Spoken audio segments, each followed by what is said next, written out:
今日想同大家示範一下喺Smart Business 裏邊點樣用銀行結單啦，就可以透過 AI 嘅 scan，然之後就會生成到唔同嘅 journal，然之後就會同步到呢個 ABS MYOB 裏邊嘅。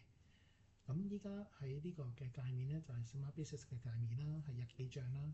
咁咧，我哋可以喺新增，然之後去呢個 DeepSeek 嗰度，跟住就 upload file 啦。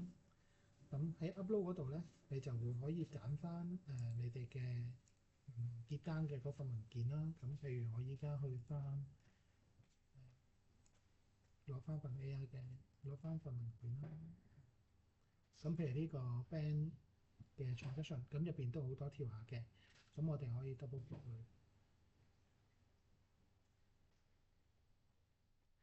咁依家咧我哋嘅 AI 咧就會用緊 Azure 嘅 OpenAI 啦。再加埋DeepSeek 做一啲嘅文字嘅分析，然之後就會截取咗裏邊嘅 transaction。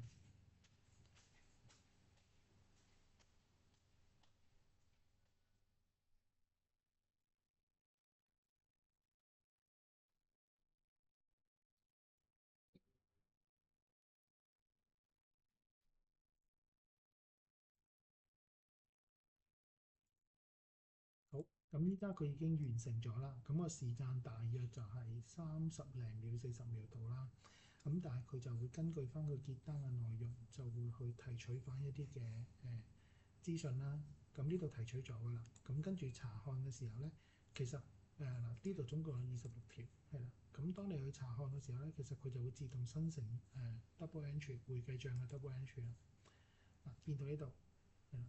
咁呢度嘅 account 咧，我想講咧就係呢度係可以做翻一啲嘅training 俾個 AI 嘅，因為依家咧我哋就 train 咗佢咧，逢係一啲嘅收入咧就去 income 嗰度啦，逢係一啲嘅支出咧，我哋暫時就用咗個 bank charge 嗰度啦。咁其實係可以定義翻其他嘅 expenses 嘅 account 嘅。咁呢度咧會見到有唔同嘅日期啦。咁我哋做 AI scan 咧，我哋就會係你 scan 一次，佢就會整一份嘅日記帳。但係當你upload 上去 ABS 嘅時候咧，佢就會根據翻日期咧，就會轉翻唔同嘅日記帳㗎啦。咁依家我哋可以 save 咗佢啦，然之後就去翻資料整合，跟住就去 SP 去 ABS 啦。咁跟住你就可以匯出翻個日記帳啦。咁要根據翻頭先嗰個文件嘅日期啦。係啊。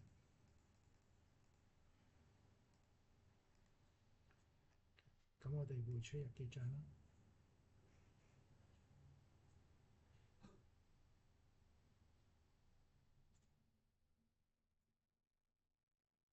咁佢依家就係將頭先我哋 AI scan 咗嘅一啲嘅entry 啦，就會分錄成唔同嘅一啲嘅日記帳，然之後就傳送到 ABS 裏邊啦。